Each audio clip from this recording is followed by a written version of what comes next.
When it comes to our online presence, YouTube, as well as its associated algorithm, has significantly influenced people's day-to-day lives.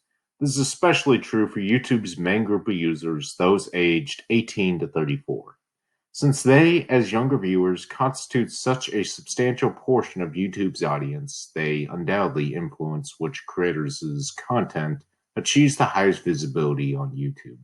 To be more precise, their immense size essentially means that their approval, or lack thereof, of a certain video could be the deciding factor on whether it achieves popularity and is thus recommended by the YouTube algorithm. Though these views would undoubtedly have a sizable online presence irrespective of YouTube's endeavors, the YouTube algorithm undoubtedly makes this online presence significantly larger than it otherwise would be. That being said, the size and prominence of younger viewers' demographic also means that they are ultimately the ones who are the most vulnerable to privacy violations on YouTube's part. For example, in one extreme case, an actress's lines were spliced from a movie and into a YouTube video that criticized the Prophet Muhammad. This in turn resulted in her receiving death threats. As is vividly illustrated by this example, privacy is not just some abstract concept. Rather, it is a pertinent subject with real-world implications. Furthermore, this example shows that privacy violation is not a victimless crime. Rather, it could very well endanger a person's physical safety and overall well-being. Privacy violations such as this are able to occur due to inherent features of YouTube's algorithm. Three in particular that come to mind, according to Lepsoy et al., are anonymity, low publication barriers, and high reachability of videos worldwide.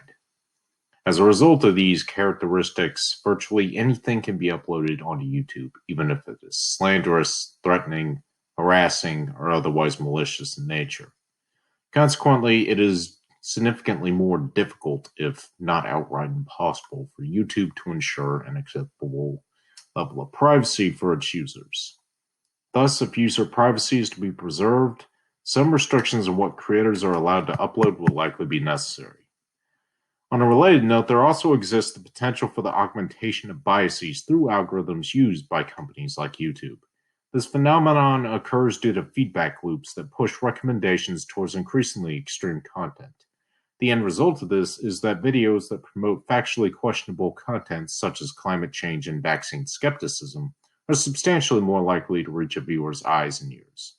While some may contend that these videos exist on YouTube irrespective of what algorithm is used, it is ultimately the current iteration of YouTube's algorithm that enables this content to achieve prominence. Consequently, there is a case to be made that YouTube is, to a certain degree, indirectly responsible for whatever harm results from the spread of this misinformation. In certain cases, the societal implications of YouTube's failings with respect to its algorithm can be far grislier in nature. For example, extremist groups like ISIS can use YouTube to circulate misinformation.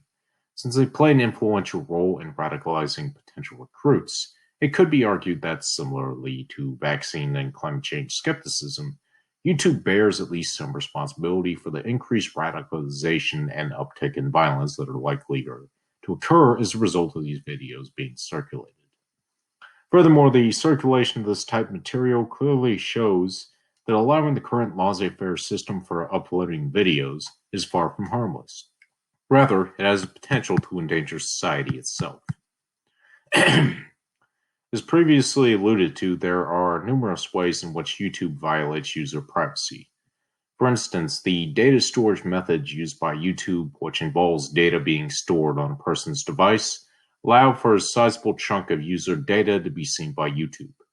That being said, it does not seem like much of an exaggeration to contend that this information could be exfiltrated by malicious individuals.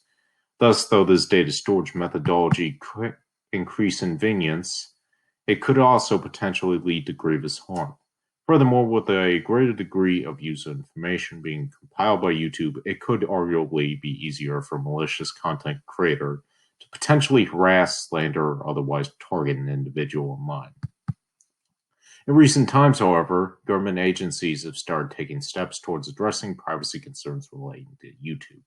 The Federal Trade Commission, FTC for its part, has alleged that YouTube violated privacy by collecting information about minors without prior parental consent. Since YouTube tends to be quite popular among minors, this implication is highly concerning, to say the least.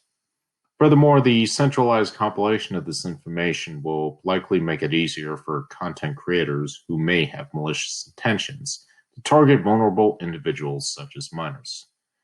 Nevertheless, this example also demonstrates how government agencies like the FTC, as well as privacy legislation such as COPPA, serve as crucial counterweights against privacy violations committed by YouTube. That being said, it also suggests that the traditional attitude of blissful ignorance towards companies like YouTube is starting to diminish.